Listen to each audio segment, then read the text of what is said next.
You know what? Call her. That's okay. Call your sister. Call her.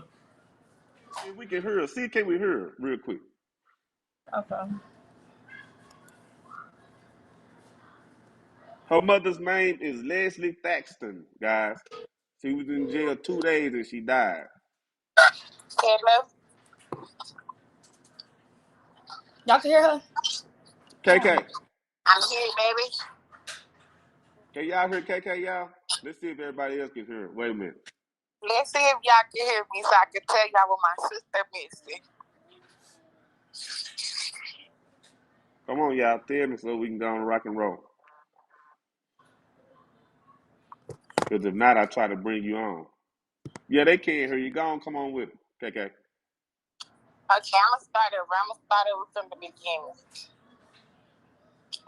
Okay, so July 16th, 2023, my mama went to jail for her ticket. She went to jail for old tickets, like old tickets that are very, very old. She didn't know why she was in there. My mom had lupus, which is a form of cancer. So she needed her medication at all times. Like, it wasn't a time she couldn't go out without her medication, or she was gonna be throwing up blood, as she was. July 17th, she had a video visit with her lawyer. That's when the lawyer said that my mama looked really sick and she looked violently ill and that she was throwing up blood. When the lawyer got off the visit, that's when she went and sent the email and she told them that my mother needed immediately help. She didn't get a response. That's when the court appointed attorney also found out that the guards were asking them to check on my mother, and they were saying if they didn't shut up, that they would need to be checked on next. And also that my mother was begging the guards for help before she passed away, and nobody helped her. We got a lawyer, but that process goes really, really slow. So the other day we reached out to the attorney that was my mother's attorney when she was in jail, and that's when she was telling us how she basically told us everything that she knew, and she was telling us that she was willing to testify because she knows that they neglected to help my mother and that they didn't want to help her, and that how they just sit there and let her pass. And also that how after my mother's passing, because she said she didn't want that to happen to anybody else, after my mother's passing, that she would tell them to write the names down of everybody who neglected to give them help, and because of that, she lost her job for it. Dang, that's cold.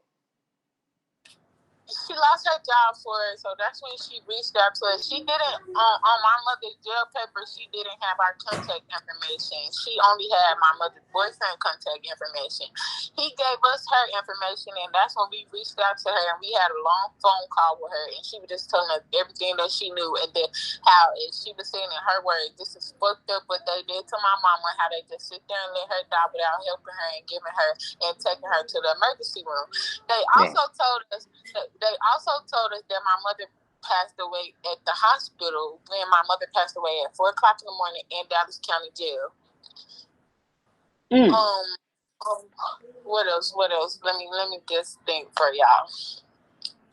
Okay, so boom, my sister told y'all about how the forensic place was playing like they never had our mother's body. We called for like a whole week straight. The whole week they told us they never had Leslie Thaxton in their forensics place. We had the funeral home go pick up my mother's body, and my sister then called the forensics place again and told them, like, we know our mama was there. We had her picked up from there, and the lady said, "Oh, what's her name again?"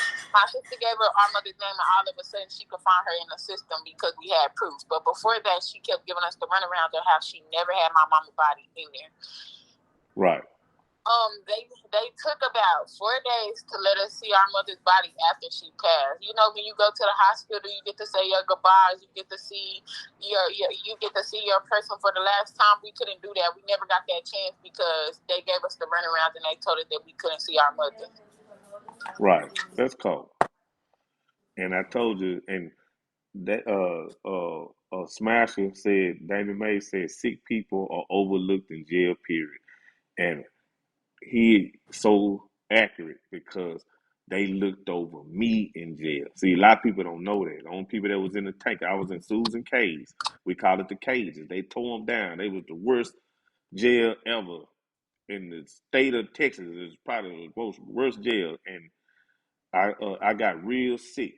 I couldn't even move nothing. Even the inmates, and there were like 20 plus people in the tank. They had to help me while I was in jail.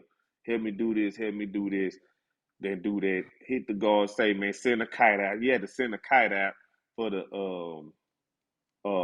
doctor. And I was so sick in them, I couldn't even move.